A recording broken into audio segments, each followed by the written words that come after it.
ಆಗೋಕ್ಕಿಂತ ಮುಂಚೆನೆ ಮನೆಗಳಾಗೋಗಿದೆ.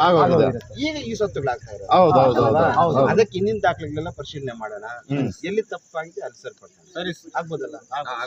ಸುಮ್ಮನೆ ಒಬ್ಬರ ಮೇಲೆ ಒಬ್ರು ಬಿದ್ದರೆ ಏನು ಪ್ರಯೋಜನ? ಸರಿ ಸರ್, ಆಯ್ತು ಸರ್, ಅಲ್ವಾ? ಓಕೆ, ಮಾಡೋಣ. ಎಲ್ಲ ಸರಿ. ಸ್ವಲ್ಪ ಟೈಮ್ ಬಿಟ್ರೆ ಸರ್, ಸ್ವಲ್ಪ ಟೈಮ್ ಬಿಟ್ರೆ ಬೇರೆದೆಲ್ಲ ಮಾಡ್ತಾ ಇರ್ತಾರೆ ಸರ್. ನೀವೇನ್ ಮಾಡ್ತೀರಿ?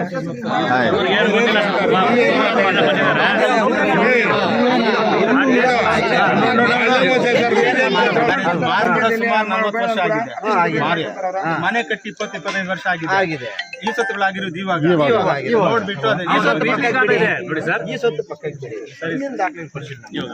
ಪರಿಶೀಲನೆ ಮಾಡಿ, ಈಗ ಒಂದು ದಿನಾಂಕ ಫಿಕ್ಸ್ ಮಾಡಿ ಪರಿಶೀಲನೆ ಮಾಡಿ, ಅರ್ಥ ಆಯ್ತಾ?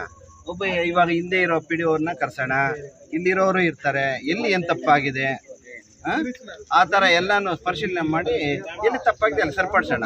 ಏನು ತಪ್ಪಾಗಿದ್ರೆ ಅದನ್ನು ವಜಾ ಮಾಡಿ, ಅರ್ಥ ಆಯ್ತಾ? ಒಬ್ಬ ಇವಾಗ ಹಿಂದೆ ಇರೋ PDO ಕರ್ಸೋಣ, ಇಲ್ಲಿರೋರು ಇರ್ತಾರೆ, ಎಲ್ಲಿ ಏನು ತಪ್ಪಾಗಿದೆ ಆ ಥರ ಎಲ್ಲಾನು ಪರಿಶೀಲನೆ ಮಾಡಿ ಎಲ್ಲಿ ತಪ್ಪಾಗಿದೆ ಅಲ್ಲಿ ಸರಿಪಡಿಸೋಣ. ಏನು ತಪ್ಪಾಗಿದ್ರೆ ಅದನ್ನು ವಜಾ ಮಾಡೋಣ, ತಪ್ಪಾಗಿರೋದನ್ನ ಮಾಡ್ಬೋದು. ಈಗ ಇಲ್ಲಿ ಸುಮಾರು 1 ತಿಂಗಳಿಂದ ನಡೀತಾ ಇದೆ ವ್ಯವಹಾರ. ಇದು 1 ತಿಂಗಳಿಂದ ಈಗ ನಡೀತಾ ಇದೆ, ಆದರೆ ಇದು ಕೇಸ್ ಹಳೆಯದು ಅಲ್ವಾ? ಬರಲ್ಲ, ಅದು ಗ್ರಾಮ್ ಟೆನಾಗ್ ಸೇರುತ್ತೆ. ಆದ್ರೂ ಅಬ್ಜೆಕ್ಷನ್ ಕೋರ್ಟಲ್ಲೂ ಹಾಕಿದ್ದಾನೆ.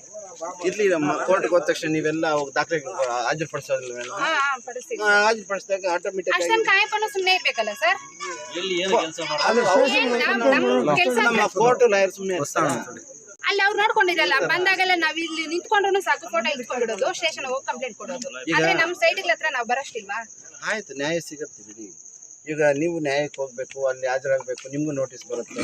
ಅವ್ರು ಹಾಕಿದ್ದಾರೆ, ಅದರ್ವೈಸ್ ಅವ್ರು ಸುಮ್ನೆ ಇರ್ಬೇಕು ಮನೆಯಲ್ಲಿ. ಅವ್ರ ಕೆಲಸ ಅವ್ರು ಮಾಡ್ಕೊಳ್ಳಿ. ಅವ್ರಿಗೆ ಸೇರಿದ್ರೆ ಅವ್ರು ತಗೊಂತಾರೆ, ನಮ್ಗೆ ಸೇರಿದ್ರೆ ನಾವು ತಗೊಂತೀವಿ. ಅದು ಬಂದ್ಬಿಟ್ಟು ನೀವು ಇಲ್ಲಿ ಕೆಲಸ ಮಾಡಿದ್ರೆ ನಿಮ್ ಸಾಯಿಸ್ಬಿಡ್ತೀನಿ, ಇಲ್ಲಿ ಯಾರು ಬರೋದಂತ ಹಂಗೆ ಹೇಳ್ಬಿಟ್ಟು ఇవాళ స్వామి జస్ట్ ಒಂದು హాఫ్ అన్ అవర్ ముందు నేను ఖాళీ 10,000 సారి పూర్తి నేను ఇచ్చింది. అప్పుడు 5 చేసి నాకు రాహించింది.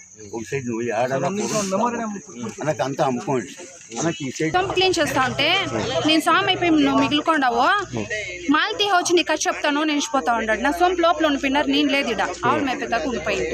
మా ఇప్పగా ఉంటే వాళ్ళకి అట్లా చెప్పేసిపోయినారు. హాఫ్ అన్ అవర్కి ಮೊದಲು వీళ్ళు ఇంకా జస్ట్ ఇంకొక 20 minutesలో వస్తారా ನಂಗೆ. ಯಾಕಣ್ಣ ಅವ್ರು ಹಂಗೆಲ್ಲ ಹೇಳೋದು? ನಮ್ಮ ಸೈಡ್ ದುಡ್ಡು ಕೊಟ್ಟಿದ್ದೀವಿ, ಎಲ್ಲ ರಿಜಿಸ್ಟ್ರೇಷನ್ ಆಗಿದೆ, ನಮ್ಗೆ ಈ ಸ್ವತ್ತುಗಳಿದ್ದಾವೆ, ಯಾಕೆ ಬೆದರಿಸೋದು ಅವರು? ಒಂದಾ ಅವರು ಕೇಸ್ ಹಾಕಿದಾರಲ್ಲ, ಕೇಸ್ ಹಾಕಿದ್ರೆ ಕೋರ್ಟಲ್ಲಿ ಕಾನೂನು ಇದೆ, ಮಾತಾಡ್ಕೊಳ್ಳೋಣ. ನೀವ್ಯಾಕೆ ನನ್ನ ಮೇಲೆ ಬೆದರಿಕೆ ಹಾಕ್ತೀರಾ? ಬೆದರಿಕೆ ನೀವು ಇಲ್ಲಿ ಬರಬಾರ್ದು.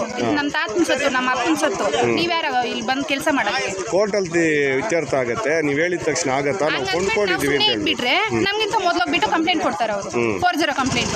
ಅಲ್ಲಿ ಹೋಗ್ಬೇಕು, ಡೈಲಿ 11-12 ಗಂಟೆಗೆ ಹೋದ್ರೆ ಸಾಯಂಕಾಲ ನಾವು ಬರ್ತಾ ಇದೀವಿ ಅಂತ ವೇಟ್ ಮಾಡಿಸ್ತಾರೆ. ಅವ್ರಲ್ಲಿ ಬರಲ್ಲ. 3 ಸಲ ಹೋಗಿದ್ದು ಕಂಪ್ಲೇಂಟ್ಗೆ, ಒಂದ್ಸರಿನೂ ಅಯ್ಯಪ್ಪನ್ ಬಂದಿಲ್ಲ.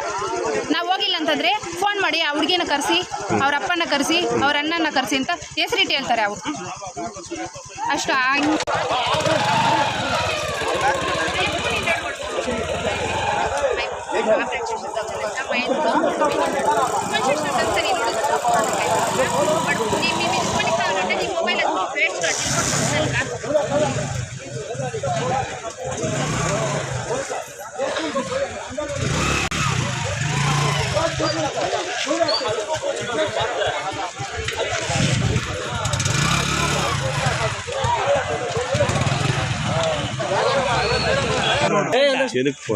ಸರ್, ಎಲ್ಲ ಗ್ರಾಮಸ್ಥರ ಪರವಾಗಿ ಇವತ್ತು ಇಒ ಸರ್ ಬಂದಿದ್ರು. ಅವ್ರಿಗೆ ನಮ್ಮ ಗ್ರಾಮಸ್ಥರ ಪರವಾಗಿ ಮತ್ತು ಇಲ್ಲಿರುವಂಥ ಏನು ವಾಸಿಸುವ ಎಲ್ಲರ ಪರವಾಗಿ ಒಂದು ಮೆಮೊರಂಡಮ್ ಕೊಟ್ಟಿದ್ದೀವಿ. ಆದಷ್ಟು ಬೇಗ ಈ ಸಮಸ್ಯೆಯನ್ನು ಬಗೆಹರಿಸಬೇಕು. ಯಾಕೆಂದರೆ ಸಾವಿರಾರು ಜನಕ್ಕೆ ಇಲ್ಲಿ ತೊಂದರೆ ಆಗ್ತಾ ಇದೆ. ದಯವಿಟ್ಟು ಇದಾದಷ್ಟು ನೀವು ನಿಮ್ಮ ಮೇಲಿನ ಅಧಿಕಾರಿಗೆ ಇಂಟಿಮೇಷನ್ ಮಾಡ್ತೀರೋ ಅಥವಾ ನಿಮ್ಮ ಕೈಯಲ್ಲಿದ್ದರೆ ನೀವು ನಿಮ್ಮ ಕೈಲಾಗೋದ್ರೆ ನೀವು ಇಂಟಿಮೇಷನ್ ಮಾಡಿ. ಅಕ್ರಮವಾಗಿ ಕೂಡ ಒಂದು ಸ್ವಲ್ಪ ಈ ಸೊತ್ತುಗಳಾಗಿದೆ, ಒಂದು ಸ್ವಲ್ಪ ಆದಷ್ಟು ಬೇಗ ನೋಡಿ ನಮಗೆ ಸ್ಪಂದಿಸಬೇಕು ಅಂತ ನಮ್ಮ ಗ್ರಾಮಸ್ಥರ ಪರವಾಗಿ ಎಲ್ಲರ ಪರವಾಗಿ ಒಂದು ವಂದನೆ.